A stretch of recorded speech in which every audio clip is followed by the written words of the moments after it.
Ассаламу алейкум, урматтуу биздин Ала Тоо спорт каналыбыздын көрүүчүлөрү, жалпы мекендештер. Бул чыгарылышта сиздерге жакында гана Россиянын Чечня республикасынын Грозный шаарында болуп өткөн AC Young Eagles Гран-при мелдештин алкагында кыргызстандык мекендешибиз, биздин мушкерибиз Адилет Нурматовдун талаштуу абалда жеңилип калган боюнча интервью алууга дал ушул мушкерибизге келип отурабыз. Алдыңкы убакыттарда биз менен болуп, видеого лайк басып туруңуздар. Боец из России, Басир Саралиев, Махачкала, Дагестан. Ассаламу алейкум. Адилет, кандай ден соолуктар? Качан келип алдыңар Грознийдан? Кече келдик. Кече саат 3-4-дө Кыргызстанга.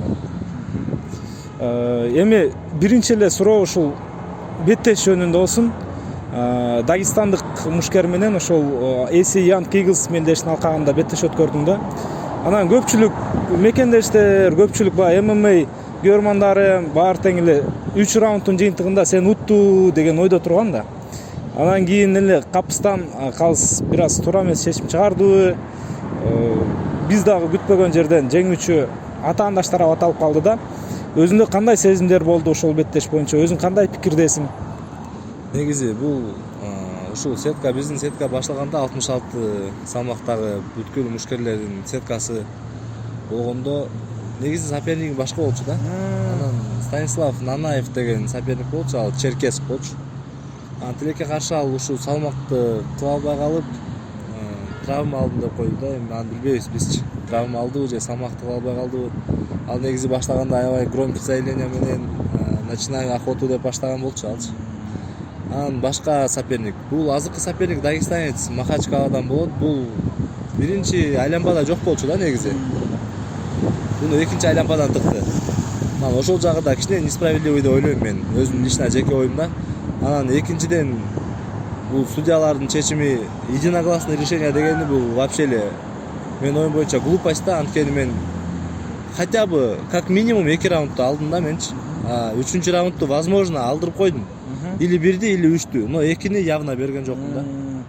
Анан единогласным решением победил боец из России дегенде, конечно, жүрөккө бир нерсе сайылды да.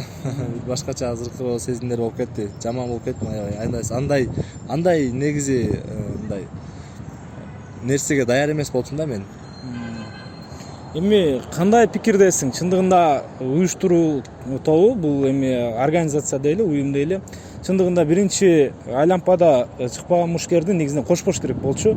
Себеби силердин эмгегиңерди сыйлап чыкпаса, сенин атаандашың сен негизинен кийинки баскычка өтүшүң керек эле. Анан менеджерлер эмне деди? Мына сен менеджериң биз билгенибизден Марат Бекмуратов, ал кандай сүйлөшүүлөрдү жүргүздү? Жеңилип калганыңан кийин кандай сүйлөшүүлөр болду? Ал негизи айтты, ушундай боец экен, 68 килограммга макулсуңбу деп менен сурады. Мен айттым 66га деп, ошентип 66га куп келсе макулмун дедим. Анан бирок биринчи кругтан мушташпаптыр десем, если хочешь, мы можем и отказаться деди да.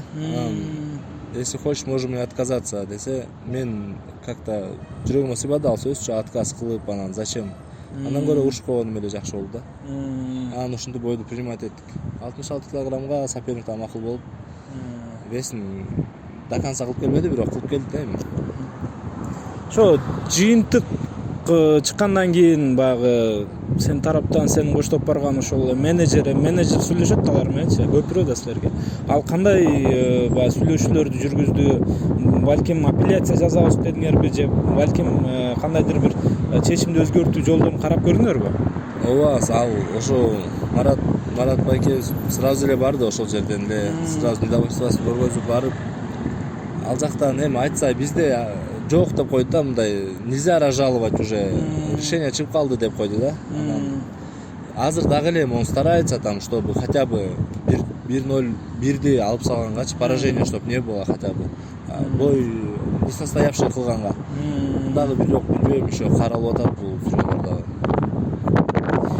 Жакшы, анан биринчи беттешиңде дагы буга чейин ушул гран-принин алкагында чеченстандык мушкер менен беттеш, анда баягы чеченстандык мушкер жеңиштен баш тарткан болчу да.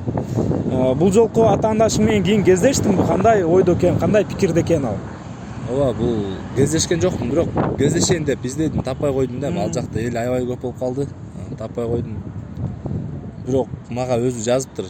Ушундай, брат, жаман көрбө депчи, это не моя вина, это вина судей деп. Эми ал деле боец, ал деле уткусу келет, ал деле айтып атат да, мен уттум деп атат да. Экөөбүз ушундай кичине спор болуп кетти. Нет, мен уттум болупчу. Анан мен уттум болуп атканда, брат, давай из-за спорта не ругаться деди. Ал деле аябай мындай түшүнүктүү бала экен. Из-за спорта давай не ругаться. Мы братья мусульмане деди. Дагестан келсең тозуп алабыз, то да сё деп.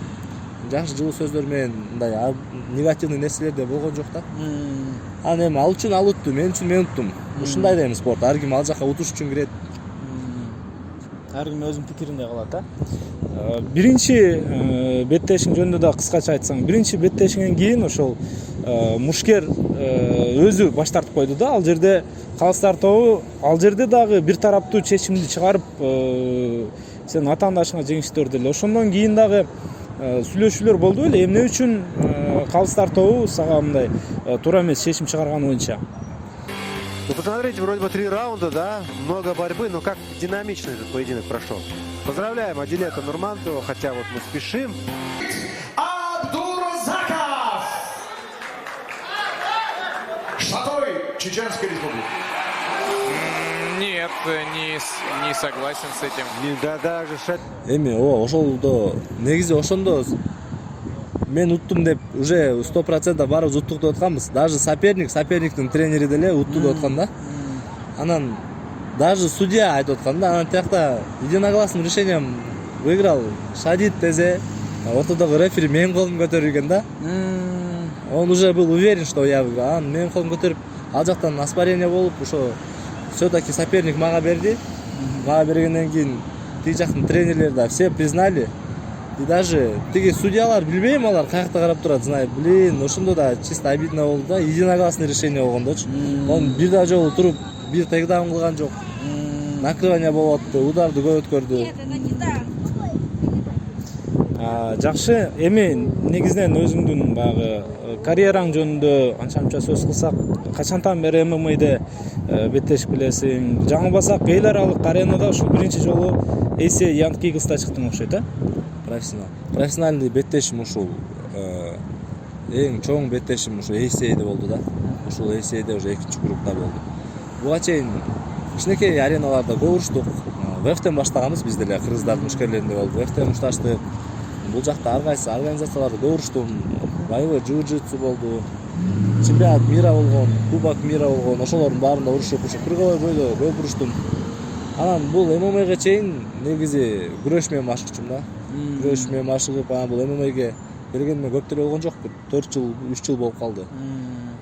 Ошо ал бул ММА'га келгениме деле себепкер мен Тайкем деле ушу убагында бойго чыгып, анан уже жетишет деп, ну-ка попробуй себя деди да. Жакшы, учурда Ихлас командасына машыгып келесиң, жаңылбасам? Ооба, Ихлас. Ошо командасына машыгып келебиз. Клубубуздун аты Ынтымак, Ихлас командасы, бизде ошо Ихлас карайт. Жакшы, эми алдыдагы пландар жөнүндө кайрадан сүйлөшүүлөр болсо керек, эми жок дегенде дагы бир беттеш бергиле ушул организациядан депчи. Негизинен кандай азыр орозо башталып калды, мынакей Рамазан айы. Мындан кийинки пландарын жөнүндө айтсаң. Кийинки пландар, ооба, ACA сразу эле айтты, бой беребиз, не переживайте, мы тебе еще много раз дадим боёв, много боёв деди. Анан бирок эми ойлонуп атабыз азырчы. Тренер кандай, если тренер скажет давай, то чыгабыз без отказа. Любой боец менен, любой организациядачы. Бирок желательно ойлоп атабыз Европа жакка урушсак деп. Биздин одноклубник Кубаныч Абдисалам уулу Брейв организациясында урушат. Жакында Кудай буйруп иншалла ушу поездга урушат. Поездду утуп алса, буюрса анда тилөөдүк. Биз деле ошол жака өткөнгө аракет кылабыз. Биздин цель бул негизи ACA эмес да, биздин цель UFC. Ошондуктан ACA'де жүрүп UFC-ге өткөн боецтерди көрө элекмин да. Ошон үчүн мындай башка тарапка, Брейв азыр Азиядагы жакшы уюм болуп атат. Чындыгында жакшы, Кубанычбек Абдисалам уулу дагы да болсо белгисиз, анын чемпиондук куруу үчүн беттеш өткөрөр себеби атаандашы бир аз туура эмес сөздөрдү айтып жаткандай. Эми ийгилик анда адилет башты жерге салба, буюрса потенциалың бар экен. Бардык кыргыз эли көрдү, бардык ММА сүйүүчүлөрү, ММА коомчулугу байкады. Менин оюмча ушундай жол менен кете турган болсоң, UFC дейбизби же башка чоң организациялар, менин оюмча алыс эмес болуш керек. Чоң рахмат, Алла ыраазы болсун, айтканыңызга келсин. Сага да ийгилик, рахмат. Мына ушундай урматтуу достор, бүгүн биз жакында гана ошол Чеченстандан абдан бир суроолуу жараткан, беттеши тутулуп кайткан мекендешибиз Адилет Нурматовдон интервью алып көрдүк. Эгерде маек жакса, сиздер каналга жазылып, видеого лайк басып кетиңиздер. Жолукканча.